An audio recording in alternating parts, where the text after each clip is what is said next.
Hello, this is Jareth, and today we're going to talk about Adam Blackthorne's Sigils of Power and Transformation.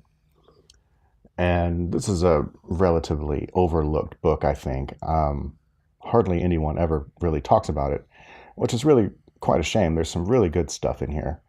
And I'm not sure why people overlook it. It just kind of, maybe it's because it's a 3-day ritual.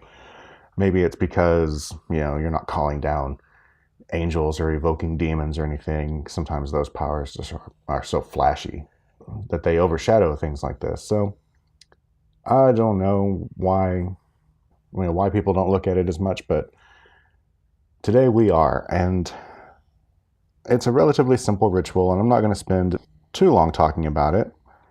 So let's get started. Well, first, I guess before we get started, I need to clarify I am not a member of the gallery. Just these are just my opinions, and you should always defer back to the book. And you should definitely read these books, and not read the books all the way through, and then come to the video as more of just kind of a to help hammer it in. But definitely read the books, and by all means buy these books. So okay, so let's start looking at this ritual. These are sigils. Adam calls them the sigils of creative light, and he kind of talks about where they came from and sigils in general. I'm not really going to cover that very much. The important thing, the point that he's trying to make here is that they do work, and you should definitely give them a try, and find out for yourself whether they work or not. But I've had a lot of success with these, and I know other people have as well. So believe me, they do work. All right, let's talk about the actual ritual itself. Usually, so the big key to making this ritual work is the emotional alchemy, and this is a big key in most of gallery magic. And it's just you apply it, you apply it a little bit different, ritual to ritual, and that's why it can sometimes be confusing. It's like, because Words of Power does it like this, and then Sigils of Power and Transformation does it just a little bit different, and then like the Sigil Magic and Archangels of Magic is again just a little variation of it, and you have to remember how they all work. And so it's a good idea to go back before doing any of these rituals and just familiarize yourself with the technique in that book. And hopefully this video will kind of help you with that as well. So for this one, the way you start is with desire, and you are trying to get yourself to feel the desire for whatever it is that you want to change. I think the example he uses in the book is the enhance your concentration. So you've got something that's coming up, a test or something that you are, and your concentration is just gone to hell, and you just you wish you could just really focus and concentrate on something. So you would turn to this ritual, and you'd feel the desire to bring to strengthen that concentration. And again, you really want to just kind of dive into that as much as you can, and really just try to feel it. And I've talked about it in the Words of Power video, but the little trick that I use for that is to try to make it physically manifest in some way, as well as emotionally. And you remember how it feels. And this is if you are having difficulty. If you really want something, it shouldn't be very hard for you to feel that desire. But if you're having any trouble, try to remember another time, or a time when you really wanted something, and you can, and the way it felt to want that thing, and try to remember and bring that feeling back. So you feel that, and as you're trying to make that feeling happen, you're looking through the sigil. And the way that you do that is you look at the white. You don't look at the outer black lines or the black lines inside the sigil itself. You're looking at the white, and you want to kind of pretend almost that the sigil is painted on a pane of glass, and you're looking at something through that window, like across the street or something. So you're just looking through it, and you're not looking at the sigil. You're not trying to make sense of it or anything. You're just looking through it and feeling that desire. All right. At that point, he starts talking about how the sigil might distort in your vision or whatever, and it might not. That's fine. Really, you shouldn't even be focusing on what you see. Just keep your eyes on that white and be focusing on that desire. And then once you feel it, and you don't have to take very long, but once you've felt it and you've held on to it for maybe 10 seconds even. All right, so after that, then you can move on to the next step. And the next step, you are making a decision. You're making a decision to change. And this is an important step in this ritual that's not necessarily in some of the other ones. But you are making the decision to change the universe, to change your reality. And to me, this is a key part of the ritual. You're not just going to let things go with the flow. You're going to exert your will to alter reality. And it doesn't take very long to do this. But once you've made that choice, then you bring your eyes to the outer rings of the sigil. And you can just, move your eyes around it. There's no right or wrong way to do that. But just look at the rings as you make that decision. And that part of the ritual should only take a couple of seconds. But it's important to be aware of making that decision. So once you've made your decision, you're going to look at the actual black lines in the center that make up the sigil itself. And you're just going to scan your eyes over them. And as you're scanning them and gazing at these sigils, and you should still kind of keep your gaze soft. Obviously, these ones aren't words, so you're not trying to read them, but you're not trying to just outline it or anything with your eyes. Just you just want to give your attention to the sigil itself, and scan your eyes over them. And as you're doing that, I like the phrase. He says you should pour your will into how things should be. And what that means, it's that part of the emotional alchemy where you are imagining things as they're supposed to be, as you want them to be, and feeling as though feeling as though that the ritual has succeeded and you have got what you wanted. It's happened. Your concentration has increased, and you're able to finish studying for the test, or whatever it is you're doing. But now you've got it, and you need to feel gratitude for it.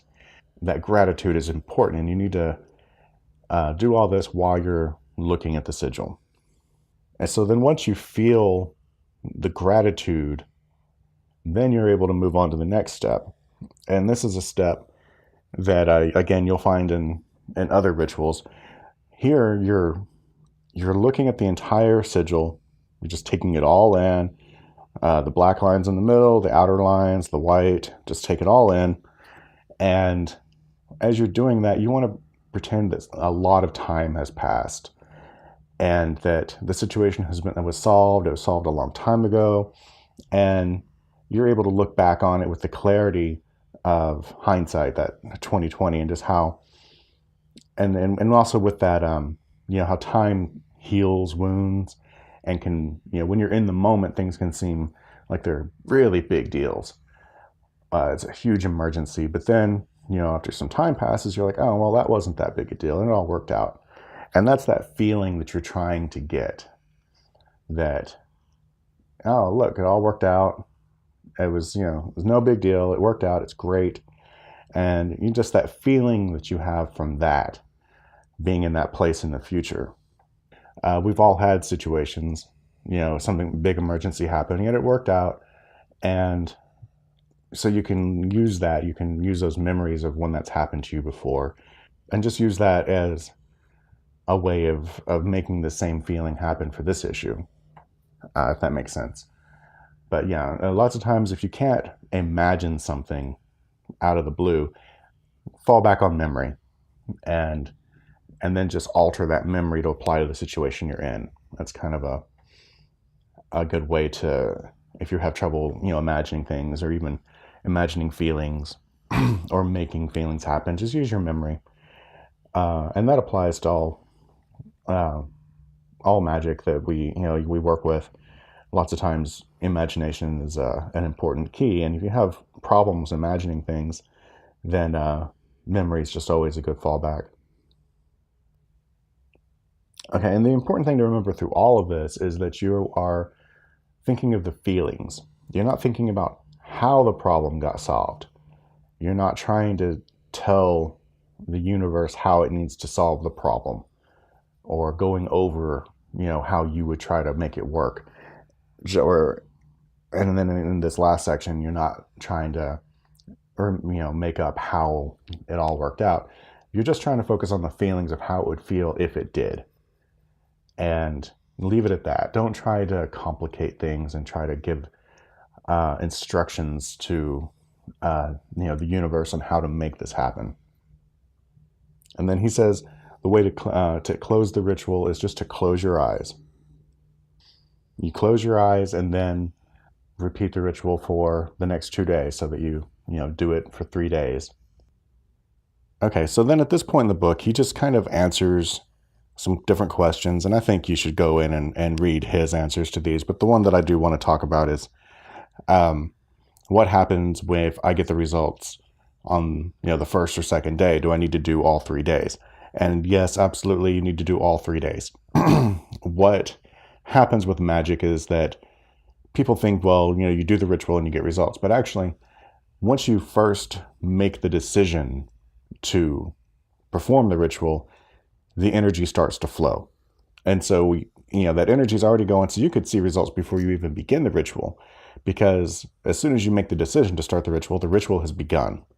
It might be a week before you even actually do it, or a month, who knows? But once you've made that decision, the ritual in effect has already begun. The magic has started to flow.